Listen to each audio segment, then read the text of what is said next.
Top of the afternoon to you, ladies and gentlemen, boys and girls. We're gonna revisit the 088. I kind of forgot to take off the air cleaner cover like I was thinking about, and essentially we're dealing with the stock situation as it came.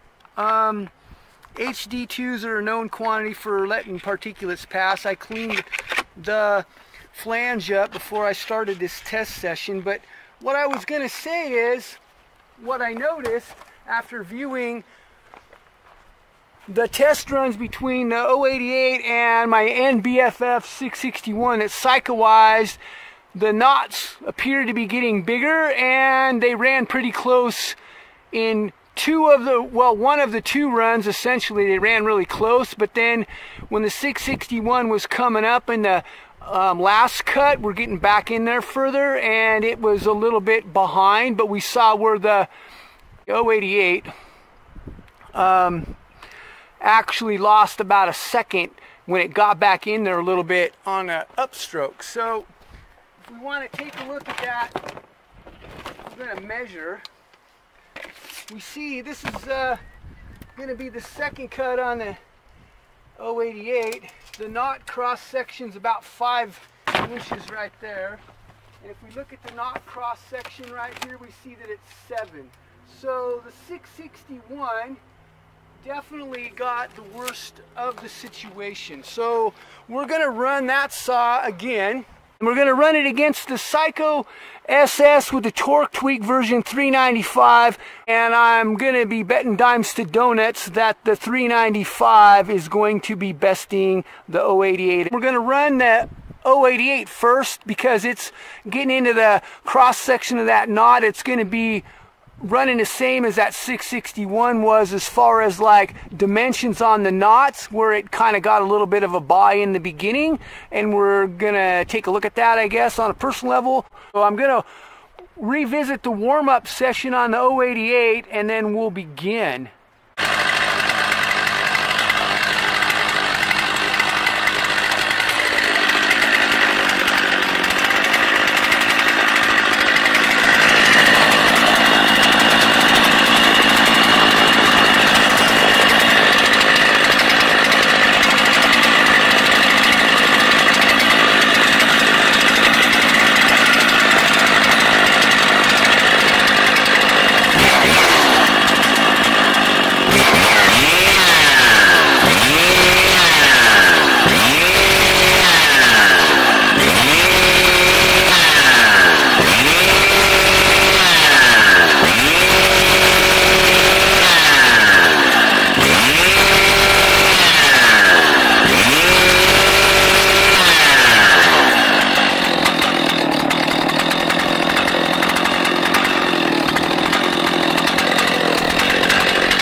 starting to get a little bit even more ugly right now, and so I'm kind of curious to see how this time session goes against the one we ran yesterday with this saw, where it wasn't dealing with as much of the knot section. But again, this saw has been used, but it's got decent compression, because if it pops with the compression release off, well, I am anyway, losing the handle out my grip. All right, we'll do the bar change off camera, because these are they're a little bit fun, I guess. Let's just say that.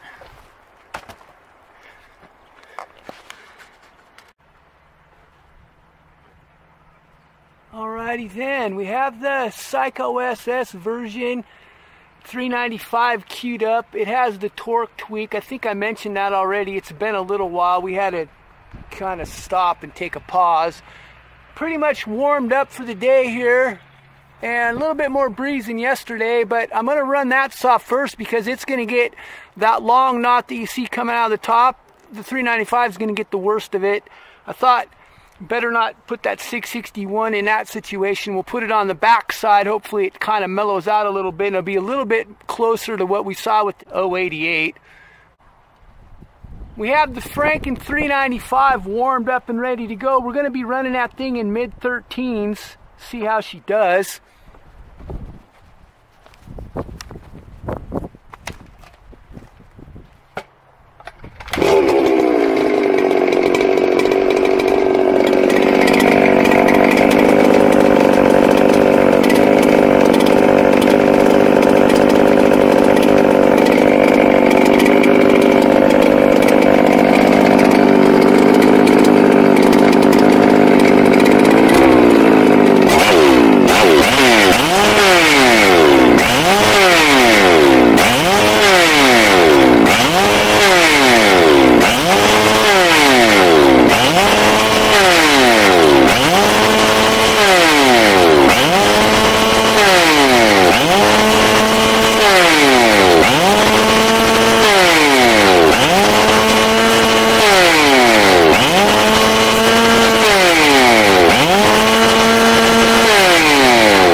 that Franken 395 flat gets with it. A little hungry for doing a longitudinal cut on a knot like that, you're basically trying to rip a knot with 404. We took a look at the size of the chips coming out. They were actually slivers and chunks. You see that in ripping though. I can't even begin to say how well pleased I am at how that saw turned out. With any luck, the owner will be as equally pleased as I am at this stage of the game. You can see the rift crack going on the side below that long knot there coming out of the top at 12 o'clock. This thing was marmed. I kind of maybe forgot to mention that for this session. We have a 42-inch, I think it's an old General bar based on the color. See a little bit of the paint left. Roller nose, 404, pretty new. That's I think the first time I've sharpened that chain is this session right here, and we got her stops are pretty close to being just dead nuts on. So I'm thinking that the 395 was winning, even though I think it had a little bit worse go of it. Now we'll get the 661 queued up here and try it again. Okay, technical difficulties with the 661. It says C on the placard, but I replaced the coil in the carburetor, so it's essentially fully adjustable carburetor and an unlimited coil. However, the coils are a little fragile and seem to have blown one out in this process. I've lost a couple of them along the way.